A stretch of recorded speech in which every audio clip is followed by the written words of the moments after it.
Hello and welcome to J's Gaming. Don't forget to like, subscribe, and hit that little bell. Now off to the video. Hello everyone and welcome back to J's Gaming.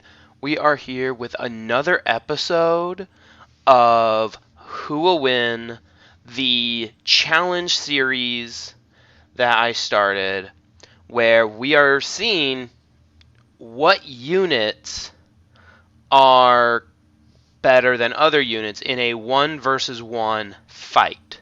In the last episode, we had the Kir'Ko Frenzied versus the Oathbound Paladin Aspirant, and the Paladin Aspirant massacred the Kir'Ko Frenzy, which honestly is not a surprise because the Kir'Ko Frenzied are set up to be more of a hoarding, you're fighting 4 or 5 of them at a time type of unit, as to where the Paladin Aspirant is meant more for fighting off, 3 or 4 of the enemies at once. The Kir'Ko just could not get past the fact that the Paladin got first strike in combat when doing Overwatch, and that is what really killed the Kir'Ko. Today, though, we are going to be doing the Paladin Scryer, the Oathbound Scryer, and the Kir'Ko's Unleashed. So, reason why we are doing that is because of the fact that I'm not sure about your guys' combats, but in a lot of my games, I see armies that have 2 or 3 scout units, partially because of the fact that the scout units have such a long range scanners, And on top of it, you can usually put a mod on them that increases their scanning range. And so it makes to where, the Oathbound Scryer and the other scout units have a huge scanning range. They're almost always flyers, and so they make cheap early flyer units in case you need to be flyers, if you need flyers. A lot of times armies will have a good number of scout units in their armies. And so we're going to go ahead and do the scout versus scout. The Scryer main attack is Anthropic Shock. Its only attack is a repeating, and you're just shocking an enemy with Anthropic Energy. There's no special abilities or anything. It's a 7 range, so it's a pretty decent range repeating attack. These Scryers, they only have 30 hit points, and they come with 1 shield and 32 move points that are flying, so they get to ignore all penalties. And being flyers, they are harder to hit with most weapons. Unless, of course, that weapon happens to be an anti-air weapon. They do also come around with all-around awareness, so the unit can't be flanked, which is another useful thing. They're mindless robots, so they are resistant to psionic, and being mindless, they are immune to most psionic effects and morale changes. They are a mindless robot that just does what it's told, plain and simple. Being the fact that they are robots, though, they are weak to arc weapons. And so if you're dealing with pretty much anything that does arc damage, like a great example being the Assembly. The Assembly are a great example of guys that can hurt these guys pretty badly. They also have, though, Gift of Precognition. This is a support ability that makes sure you can give a friendly unit, the precognition, which pretty much just negates the next attack. If it's a repeating attack, it will negate one of the 3 attacks. But the fact that it just goes, hey, boom, you can't hit me, that's pretty useful with some abilities.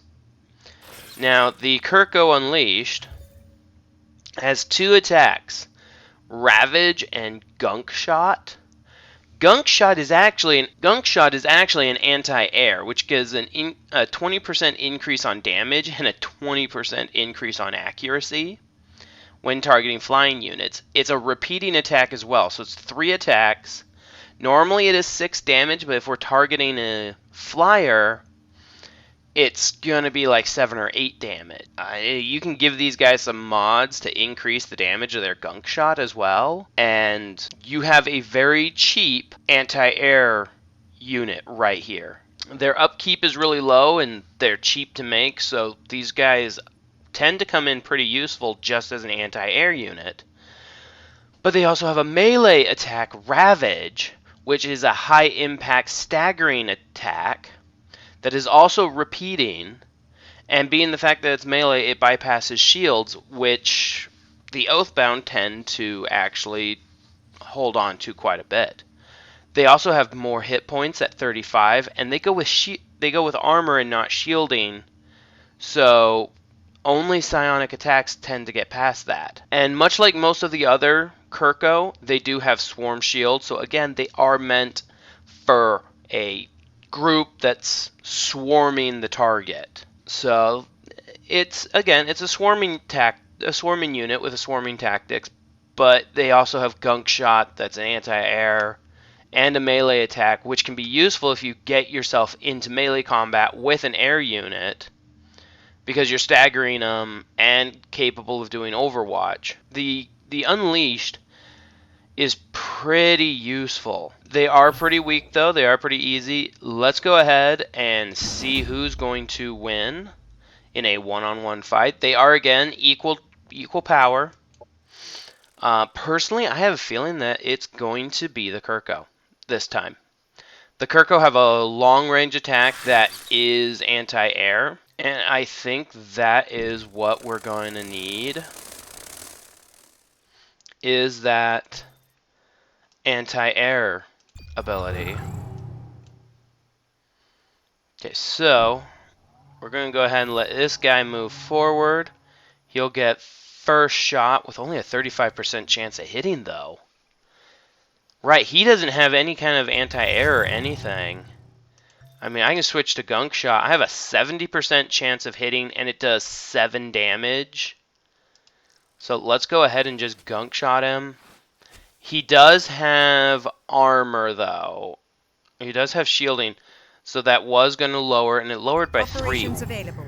We may want to think about moving closer. Yeah, because that did 6.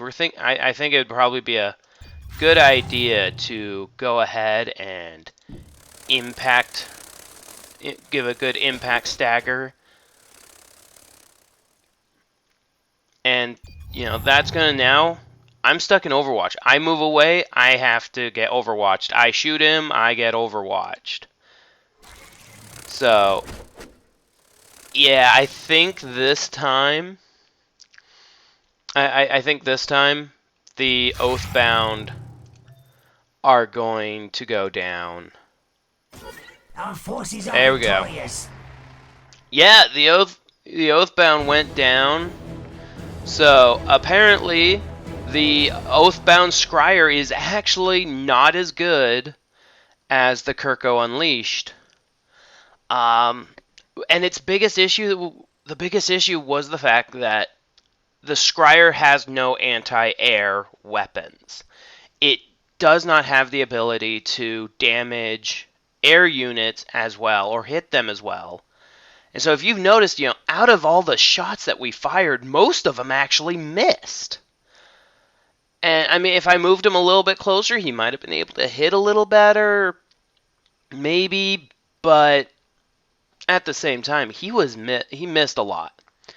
As to where the Kir'Ko has gunk shot, which is an anti-air weapon, even though it didn't do a lot of damage due to the shielding that the Oathbound had, it still, you know, it was still doing damage. It hit all 3 rounds. And then once I can get the Kir'Ko into melee combat, the fact that I was able to stagger him and get the Overwatch on him, there was just no way to stop that fight. he was going to lose.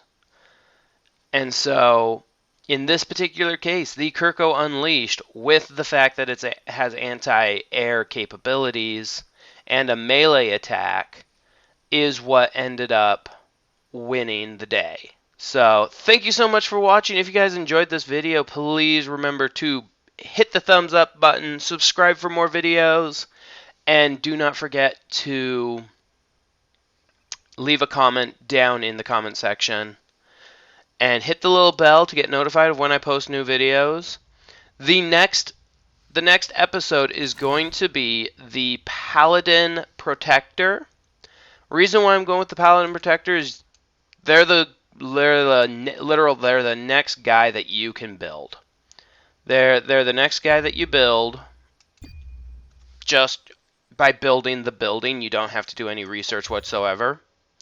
And he is going to be fighting against, and this might be a little bit of a cheap shot because it's the Kir'Ko Hidden, but we're gonna have him fight against the Kir'Ko Hidden.